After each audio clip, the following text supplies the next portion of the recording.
the day my son Marcus called and told me everything was fine. I already knew it wasn't. It's a strange thing, that kind of knowing. Hard to explain if you've never felt it. It's quiet. Not loud or dramatic. Just this steady feeling settling in your chest, telling you something doesn't line up. Like the person on the other end of the phone is following a script they practiced ahead of time. Marcus has never been much of a liar. He got that from his father. When he's not telling the truth, his voice changes just a little, goes flat, like he's thinking too hard about every word. Trying to sound like himself instead of just being himself. That morning, he was trying very hard. He called me on a Tuesday. Said he just wanted to check in, see how I was doing, talk about Thanksgiving plans. Kept it light. Easy. We talked for maybe 15 minutes. And not once, not one time, did he bring up the money. That's what told me something was wrong. Now let me take you back a bit, because none of this makes sense without the rest of it. About 8 months before that call, I gave Marcus and his wife, Danielle, $62,000. That wasn't extra money. That wasn't something I could just replace. I'd been putting that aside since my late 30s. Some of it came from my job at the hospital, long shifts, overtime when I could get it. Some came from a small inheritance my mother left me. And the rest came after my husband Gerald passed. Life insurance. The kind of money you never want to have, but you're grateful you do. Every dollar of that had a story behind it. Time behind it. I gave it to them because they told me they were buying a house. Marcus showed me the listing, a brick place over in Decatur. Big backyard, enough room for family gatherings, maybe even a swing set one day. I remember standing there in my kitchen, picturing it. Holidays. Grandchildren running through the yard. Danielle came prepared. I'll give her that. She had a whole plan laid out, spreadsheet and everything. Down payment, closing costs, repairs.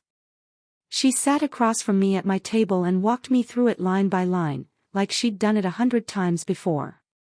Danielle is very organized. Always has been. The kind of woman who likes things a certain way, and usually gets them there. I wrote the check in October. By December, they were in an apartment. Renting. Not buying. When I asked Marcus what happened, he told me the deal fell through. Said the sellers backed out at the last minute. He said the money was still there, sitting in savings, and they were looking for something else. He said it so calmly. Like it was just one of those things that happens. And I nodded. I accepted it. Because the truth is, I wanted to believe him. That's something I've had to sit with since. By the time spring came around, though, little things started to feel off. Nothing big on its own. Just small changes that didn't quite fit together. Danielle stopped coming to Sunday dinners as often. Not completely. Just enough for me to notice. And when she did come, she was polite, same as always, but different. Distant. She used to sit with me, ask questions, talk.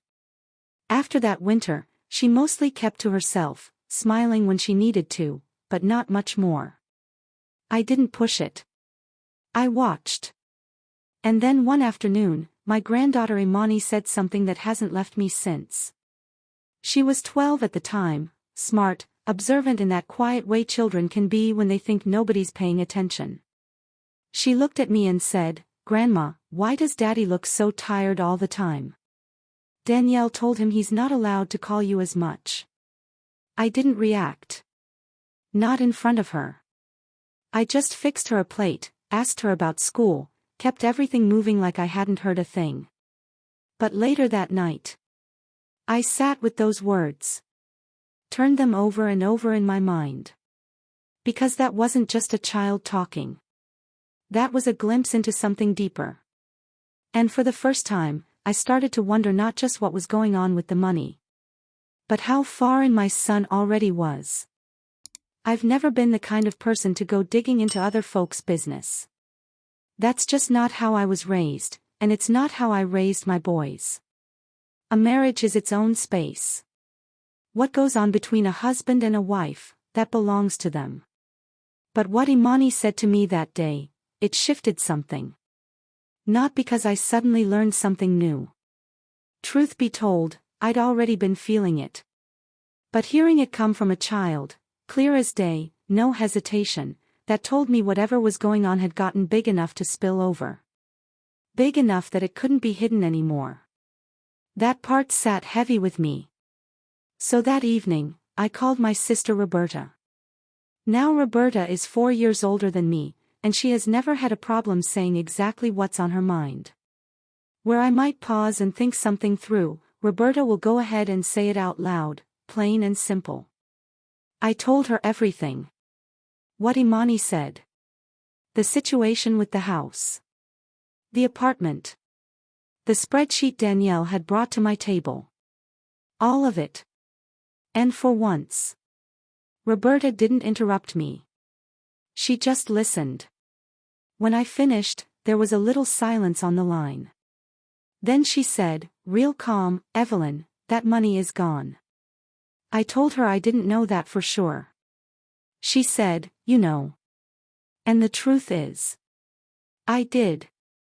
I think I'd known for a while. Maybe as far back as January.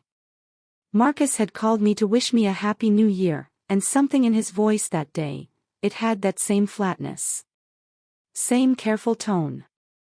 I just hadn't let myself say it out loud yet. So instead of confronting him, I decided to watch. Nothing dramatic. No big plan. I just started paying closer attention. When Marcus called, I didn't always pick up right away. I'd call him back later, let him be the one waiting a little. I've learned over the years, people talk more when they've been waiting on you. They fill in the silence. And when we did talk, I kept things light. I didn't ask about the money. Not directly. I asked about the apartment. How the neighborhood was. How his commute had been lately. I asked about Danielle's job at that marketing firm she started at in the spring. Just everyday questions. But I wasn't really listening to the answers. I was listening to how he said them. The pauses. The parts he rushed through. The pieces that didn't quite connect. I was trying to understand the shape of his life, because something about it felt off. The piece I wasn't expecting came from my neighbor Cheryl. Cheryl and I go back nearly 20 years. Our kids grew up together. Her daughter Tasha and Marcus still keep in touch here and there, mostly through social media. One afternoon Cheryl stopped by for coffee, and we were just talking like we always do. Nothing serious. And then, almost like it was nothing, she mentioned she'd seen something on Danielle's Instagram. Said Danielle had posted pictures from a resort. One of those all-inclusive places down in Mexico. Beautiful pictures, she said. Clear water, nice rooms. Just Marcus and Danielle. I remember asking her, when was this? She said mid-March. About 6 weeks before. And right after she said it, her face changed. Just a little. Like she realized she might have shared something she shouldn't have. She tried to backtrack, said maybe it was an old post, maybe she got the timing wrong. I told her it was fine. Not to worry about it. But after she left, I sat there thinking about March. Because in February, Marcus had told me things were tight. Said they were being careful, watching every dollar. And now I'm hearing about a resort trip. 6 weeks later. I didn't call him. I didn't confront anybody. I just sat with it. I've had a lot of practice sitting with things. Life will teach you that if you stay in it long enough. Raising 2 boys mostly on my own after Gerald got sick, working night shifts year after year, dealing with people who thought they could talk over me or around me. Patience isn't something I was born with. It's something I learned how to carry. So I carried it. What finally pushed me, though, what made it impossible to stay quiet, was a call I got from my oldest son, Devin. Devin lives up in Cincinnati. He and Marcus have never been especially close. Different personalities, different paths. But they check in with each other now and then. He called me on a Thursday evening. We talked a little, nothing serious at first. Then his tone shifted. He said, "Mama. Marcus called me last week. Asked if he could borrow some money." I remember I set the dish I was holding down right there in the sink. And then Devin said, "He told me he already asked you, and that you told him no." I stood there for a second, trying to make sense of that. Because I had never told Marcus no. The truth was, Marcus had never asked me at all. I told Devin to say he hadn't been able to reach me yet. That I was busy, that we hadn't connected. I asked him, calm as I could, not to lend Marcus anything. Said I'd explain it all later. Devin didn't argue. He never really does when he hears that tone in my voice. Even when he doesn't have the full picture, he trusts me enough to step back. We hung up, and I just stood there in my kitchen for a while. Dish towel in my hand, looking out the window like there was something out there I needed to see. But there wasn't.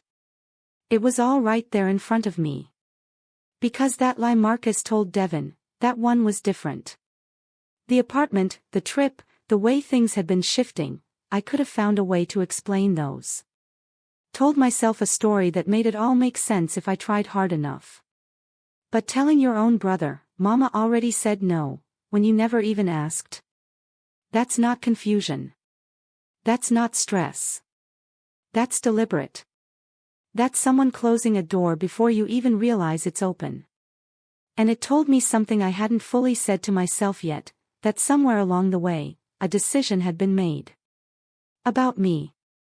About what I would and wouldn't be allowed to know. About where I stood. So that Saturday, I called Marcus and asked him to come by for lunch. Just him. I didn't explain.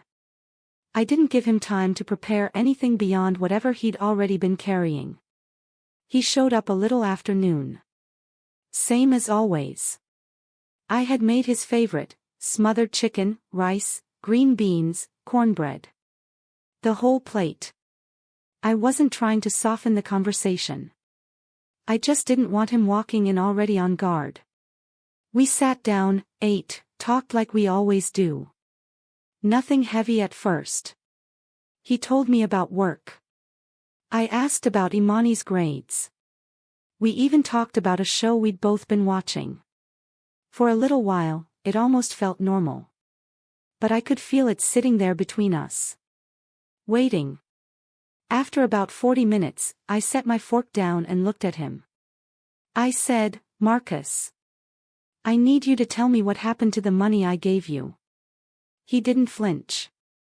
Didn't look surprised. He just went still. Like he'd been expecting that question for a long time and had already decided how he was going to answer it. He looked down at his plate, then back at me, and started talking. Said the house deal fell through. Said there were unexpected expenses. Said the money got used up little by little, and he was planning to pay it back, he just needed more time. He spoke steady. Careful. Like he'd practiced it. I let him finish. Then I asked him about the resort in Mexico. That's when things changed. It wasn't anger. It wasn't denial. He just shrank a little. Like something in him realized the story he'd been holding on to didn't match what I already knew. He started explaining, said the trip had been planned before things got tight, said Danielle had already paid for part of it. I raised my hand just a little. He stopped talking. I said, "I'm not asking you to explain the trip. I'm asking you to be honest with me about where we are." And for a moment, he didn't say anything at all. Then Marcus started to cry. Quietly. Not loud. Not dramatic. Just, steady. The kind of crying that doesn't come out of nowhere. The kind that's been sitting inside for a long time, waiting for a place to land. He said he was sorry. Said he didn't know how to tell me. Said Danielle told him the money could be replaced before I ever noticed. That she had a plan. That it would only take a few months. He said by the time he realized that wasn't going to happen, he was already too deep in it. Too many lies stacked on top of each other. Too far in to find a clean way out. I wish I could tell you I felt nothing in that moment. That I just sat there and looked at the facts of it, clear and cold. But that's not the truth. What I felt was closer to grief. Not just over the money. Over him. Over seeing your child sit across from you and realize they've been smaller than you believed them to be. That they had chances, more than one, to tell you the truth, and they chose not to. Every single time. I let him finish. Let the silence come back in. And then I asked him one more thing. I said, "Does Danielle know you're here today?" He shook his head. Said no. Then he looked at me, and his voice dropped just a little. He said, "Mama, she told me if I ever told you everything, she'd take Imani and leave." He paused. And Imani isn't even her daughter. I didn't react. Didn't let my face give anything away. But something in me shifted right then, quiet, but permanent. Because in that moment, I understood this wasn't just about money anymore. And whatever came next, was going to reach a whole lot further than I had planned for. After Marcus left that afternoon, I didn't do anything dramatic.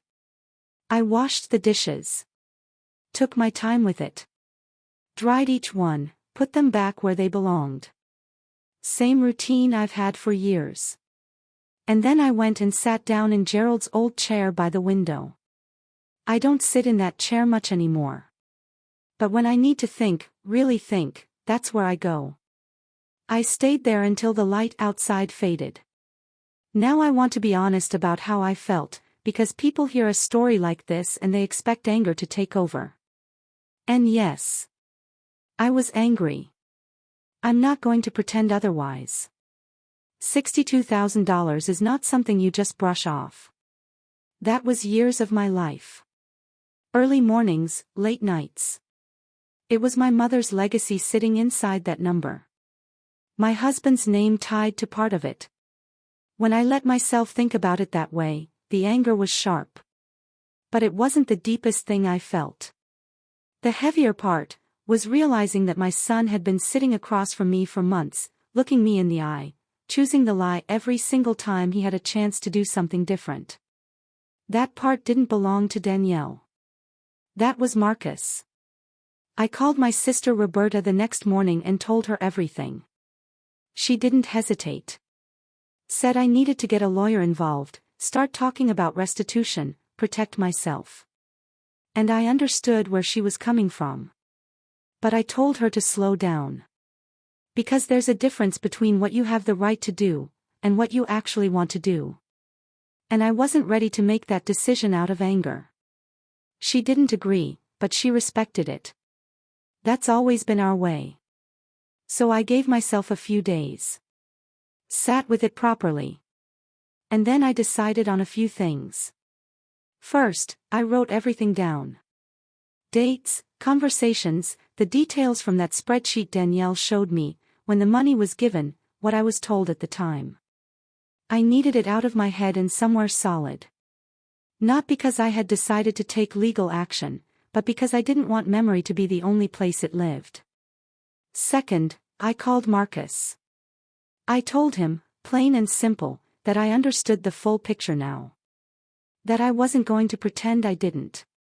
And that whatever kind of relationship we had moving forward depended on one thing, whether he was willing to stop managing me and start telling me the truth. He didn't answer right away. Then he said he understood.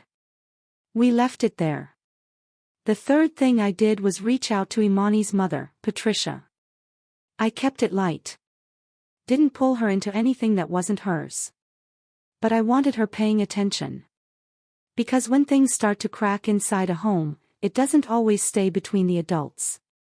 And that child deserved somebody looking out for her. Danielle called me about 2 weeks later. Her voice was steady. Careful. She said she wanted to talk, said there was context I didn't have, that things had been misunderstood. I listened for a minute. And then I told her something I hadn't planned out ahead of time. I said I wasn't interested in context. I told her I had trusted her with something that cost me a great deal, and she had made her own choices with that trust. And now we would both have to live with what we chose. I told her I hope things worked out for them. I meant that. I don't carry around wishes for anybody's downfall. But I also told her not to call me again unless she was calling to return what was taken. She hasn't called since. Marcus and we still speak. But it's different now. There's a kind of carefulness between us. A space that wasn't there before. Like we're both aware of something fragile sitting in the middle, and neither one of us quite knows how to move without breaking it further. He's been sending payments. Small ones. What he can manage. I didn't ask for a contract. Didn't set a schedule. I told him the effort mattered more to me than the amount. And I meant that. People ask me sometimes, mostly Roberta, if I regret giving them that money in the first place. I've thought about that more than I can say. And what I've come to is this. I don't regret wanting to help my son build something. That came from a good place in me, and I'm not going to let what happened turn that part of me bitter. What I do regret is that I gave without really seeing who I was giving to. Not just Marcus. But the two of them together. Imani still comes over for Sunday dinner. Same seat, right there at the corner of the table closest to the kitchen. Eats like she always has, 2 full plates, no hesitation. And every now and then, I catch myself watching her. Because she told me the truth, without even realizing she was doing it. A 12-year-old. I think about that more than I probably should. How the clearest version of things sometimes comes from the one person everybody assumes doesn't understand yet. I'm 63 years old, and I'm still learning who to listen to. And these days, when my phone rings and Marcus's name comes up, I still answer. I just listen a little differently now.